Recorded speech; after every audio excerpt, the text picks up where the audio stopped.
নমস্কার, আবহাওয়া অভিযানে আমি রাজু দাস। আজকে একটি দুঃখজনক ঘটনা নিয়ে প্রতিবেদন করতে হচ্ছে। আপনারা হয়তো অনেকে ইতিমধ্যে জেনে গেছেন যে উত্তরপ্রদেশের হাথরাসে সিকন্দারাও এলাকায় সৎসঙ্গ অনুষ্ঠানে পদপিষ্ট হয়ে মারা গেছে প্রায় শতাধিক।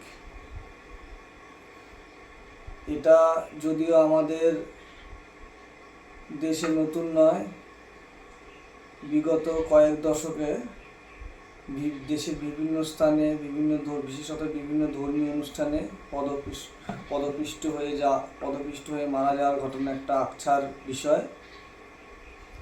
ঘটনাটা দুঃখজনক হলেও বিভিন্ন বিশৃঙ্খলা এবং সরকারি গাফিলতির কারণে এই ধরনের ঘটনাগুলো ঘটে থাকে। তো উত্তরপ্রদেশের হাথরাসের সৎসঙ্গ অনুষ্ঠানে পদপিষ্ট হয়ে মৃতের সংখ্যা শতাধিক ছাড়ায় আলিগড়ের কমিশনার নিশ্চিত করেছেন এখনো পর্যন্ত এই ঘটনার শতাধিক ছাড়িয়েছে সেটা নিশ্চিত করেছেন আলিগড়ের পুলিশ কমিশনার। স্বাভাবিকভাবেই এই পরিস্থিতিতে প্রশ্ন উঠতে শুরু করেছে প্রশাসনের ভূমিকা নিয়ে। এই ধরনের ক্ষেত্রে আমরা বেশিরভাগই দেখতে পাই প্রশাসন এবং আয়োজক যারা আছেন তাদের গাফিলতির কারণে এই ঘটনাগুলো হয়। আমাদের মনে পড়ে যায় পশ্চিমবঙ্গে একবার দুর্গাপুজোর সময়ও এরকম একটা ঘটনা ঘটেছিল। সম্ভবত যতদূর মনে পড়ছে এটা একটা সবথেকে বড় দুর্গা যে হয়েছিল সেই সময়কার ঘটনা। এটা সম্ভবত করোনা কালের সময়।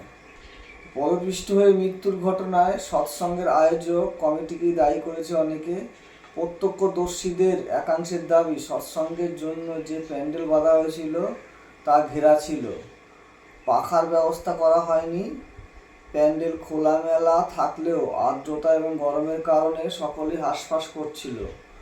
ফলে সৎসঙ্গ শেষ হওয়ার পরেই মানুষ হুড়মুড়িয়ে মাঠের বাইরে বেরোনোর চেষ্টা করেন, কিন্তু আসা যাওয়ার জন্য যে গেট তৈরি হয়েছিল সেটি অত্যন্ত সংকীর্ণ হওয়ায় বিশৃঙ্খলা সৃষ্টি হয়।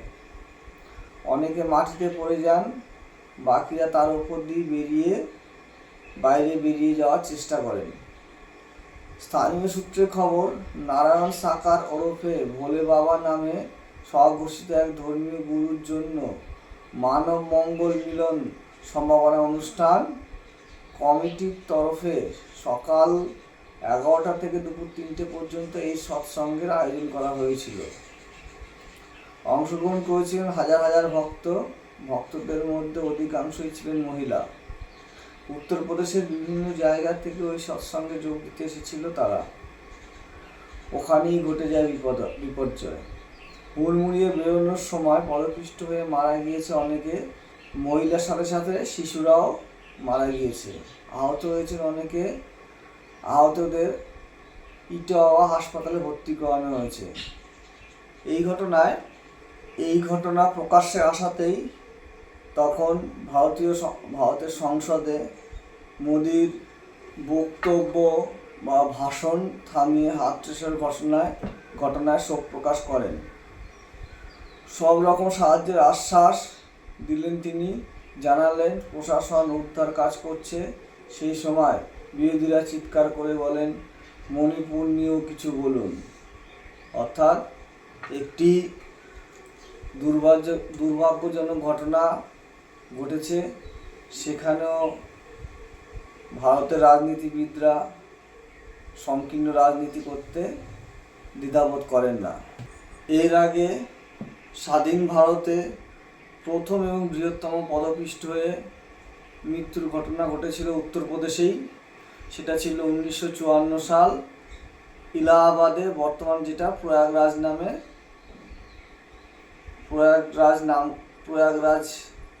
নামকরণ করা হয়েছে যেই শহর, সেই শহরে। সেখানে এক মহাকুম্ভ মেলায় সেই বছর মহাকুম্ভতে এই রকম পদপিষ্ট হয়ে মারা গিয়েছিল প্রায় 800 জনেরও বেশি। এছাড়া 2005 সালে মহারাষ্ট্রের সাতারাম মন্দির দেবীর মন্দিরে সংকীর্ণ পথে ওঠার হুড়োহুড়িতে মৃত্যু হয়েছিল প্রায় 350 জন পুণ্যার্থীর। 2006 সালের জানুয়ারিতে আগস্টে হিমাচল প্রদেশের বিলাসপুরের নয়না দেবী মন্দিরে পাহাড়ি পথে বিপুল সংখ্যক পুণ্যার্থী ধাক্কাধাক্কির ফলে পদপিষ্ট হয়ে এবং খাদে পড়ে গিয়ে মৃত্যু হয় প্রায় 150 জনের মতো। 2008 সালের সেপ্টেম্বরে রাজস্থানের যোধপুরে চামুন্ডা দেবী মন্দিরে নবরাত্রির উৎসবের সময় পদপিষ্ট হয়ে মৃত্যুর সংখ্যা হয়েছিল 120, আহতের সংখ্যা ছিল আরও বেশি। 2011 সালের জানুয়ারিতে কেরলের শবরীমালায় মন্দিরে মকর জ্যোতি অনুষ্ঠানে সমবেত লক্ষাধিক তীর্থযাত্রী ঠেলাঠেলির ঘটনায় পদপিষ্ট হয়ে 106 জনের মৃত্যুর ঘটনা ঘটে। এছাড়া 2013 সালের অক্টোবরে মধ্যপ্রদেশের দাতিয়ায় রতনগড় মাতার মন্দিরে 5 লক্ষ ভক্তের চাপে ভেঙে পড়ে ব্যারিকেড, ভিড়ের ধাক্কায় পাহাড়ি পথে গড়িয়ে 155 জন মারা যান। 2014 সালের জানুয়ারিতে দাউদি বোহরা মুসলিম গোষ্ঠীর ধর্মগুরু সায়েদনা মোহাম্মদ বুরহানি উদ্দিনের মুম্বাইয়ের মালাবার হিলসের বাসভবনের সামনে পদপিষ্ট হয়ে 18 জনের মৃত্যু হয়। এছাড়াও 2019 সালে আমাদের পশ্চিমবঙ্গের উত্তর 24 পরগনা জেলায় স্বরূপনগরের কচুয়ায় লোকনাথ মন্দিরে মারা গিয়েছিলেন 5 জন। 2017 সালে গঙ্গাসাগরের মেলায় কচুবেড়িয়া ঘাটে 3 জনের মৃত্যু হয় এই ধরনের অতিরিক্ত জনসমাগমের জন্য। তো আশা করব যে আগামী দিনে যাতে আমাদের দেশে এই ধরনের সমাবেশের ফলে বা বেশি সংখ্যক লোক একসঙ্গে জমায়েতের ফলে যাতে আর মৃত্যু না ঘটে সেই দিকে প্রশাসন নজর রাখবে এবং যারা উদ্যোক্তা আছেন তারাও নজর রাখবে। আর আপনাদের নজর থাকুক আবহাওয়া গোয়িং অনে। ধন্যবাদ।